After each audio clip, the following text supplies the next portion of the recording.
अस्सलाम वालेकुम, खुशामदीद, welcome to एनिमलिया.pk। मैं हूं आपका डॉक्टर फुरकान। ड्राई फूड की क्या रियलिटी है?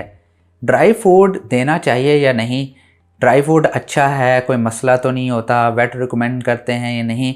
ये बहुत सारे सवालात बहुत सारे लोगों के जहन में घूमते हैं, लेकिन मैं आज आपके सामने 5 सवालात के जवाबात दूंगा और मैं उम्मीद करता हूं कि आपके सब सवालात के जवाबात इस वीडियो में पूरे हो जाएंगे। वीडियो एंड तक ज़रूर देखिएगा और ड्राई फूड के बारे में कुछ ऐसी ऐसी चीज़ें बताऊंगा और एहतियात भी बताऊंगा कि आपने अपने पेट को कैसे हेल्दी रखना है। फर्स्ट ऑफ ऑल, पहला जो क्वेश्चन है, क्या ड्राई फूड डॉक्टर रिकमेंड करते हैं? जी बिल्कुल करते हैं।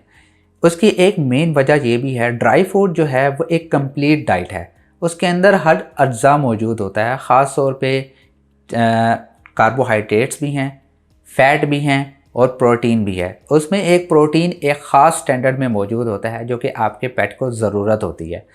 अब बहुत सारे फूड्स ऐसे हैं जो कि स्टैंडर्ड क्वालिटी यानी एफको से बनाए जाते हैं।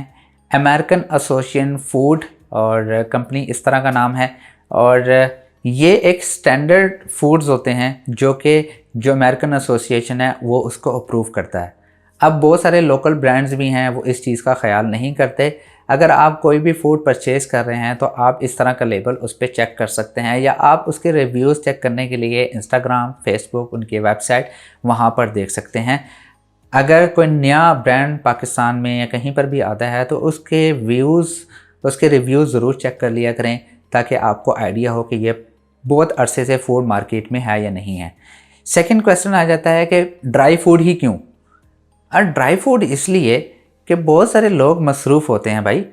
हर बंदा घर का खाना नहीं दे सकता, वो मसरूफ़ होता है। उसको अगर उसने किटन रखा हुआ है या पपी रखा हुआ है तो वो अफोर्ड नहीं कर सकता, वो टाइम नहीं दे सकता, वो सुबह दोपहर शाम नहीं दे सकता, तो वो इसलिए ड्राई फूड प्रेफर करता है। अब ड्राई फूड वो रख देते हैं, फ्री फीडिंग करवाते हैं, बाउल फुल कर दिया, जब उसका पेट का दिल चाहा उसने खाया और छोड़ दिया। नेक्स्ट डे फिर यही प्रोसीजर होता है, तो इसलिए लोग आसानी के लिए ड्राई फूड को सजेस्ट करते हैं। थर्ड आ जाता है, क्या सिर्फ ड्राई फूड देना ठीक है? सिर्फ ड्राई फूड मैं आपको सजेस्ट नहीं करूँगा। बहुत सारे डॉक्टर्स रिकमेंड करते हैं, लेकिन मैं इसलिए प्रेफर नहीं करता। अगर आप बहुत अच्छी क्वालिटी का फूड दे रहे हैं और सर्दियाँ हैं तो आपकी मजबूरी है तो आप दे दें, लेकिन बहुत लंबे अरसे के लिए मैं आपको सजेस्ट नहीं करूँगा। गर्मियों में ख़ास तौर पे ड्राई फूड अकेला नहीं दिया करें, उसके साथ घर का खाना ज़रूर दें, क्योंकि ड्राई फूड के अंदर 5 से 10% तक मॉइस्चर यानी पानी का लेवल होता है।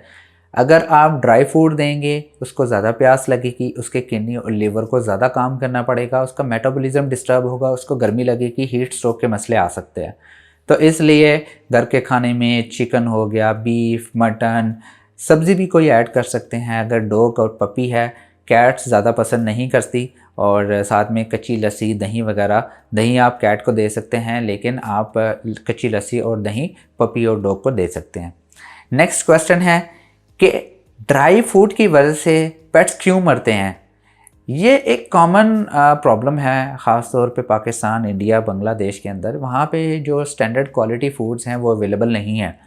लोग ख़ुद से फूड्स बनाते हैं विदाउट रिसर्च, या ऐसे इंग्रेडिएंट यूज़ करते हैं जो कि आपके पेट के लिए नुकसानदेह हो सकते हैं।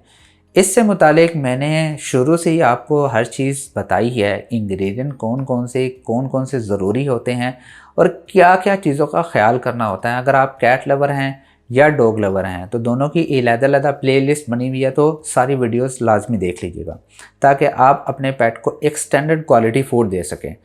बहुत लंबे अरसे तक जब आप ड्राई फूड देते हैं तो उसके अंदर मसले आते हैं, ख़ास तौर पे किडनी और लीवर का मसला आता है। या आप सब स्टैंडर्ड क्वालिटी फूड दे रहे हैं, या उसके अंदर मिनरल्स या बहुत सारी चीज़ें ऐसी हैं, एडिटिव्स ऐसे हैं, तो वो आपके पेट के लिए नुकसानदेह हो सकते हैं। फिफ्थ क्वेश्चन है, कौन कौन से वर्स्ट ब्रांड पाकिस्तान में हैं कि आपने वो इस्तेमाल नहीं करने? मैं आपको सजेस्ट करूँगा आपने म्याओ, मानो, माओ इस तरह का ब्रांड इस्तेमाल नहीं करना। आप ब्रांड को देखने के लिए सबसे पहले जो आपने ख्याल करना होता है वो यही है कि आपने उसके लेबल्स को, उसके पूरे ओवरऑल लेबल को, उसके इंग्रेडिएंट्स को ज़रूर पढ़ना होता है, उसके रिव्यूज़ ज़रूर चेक कर लिया करें।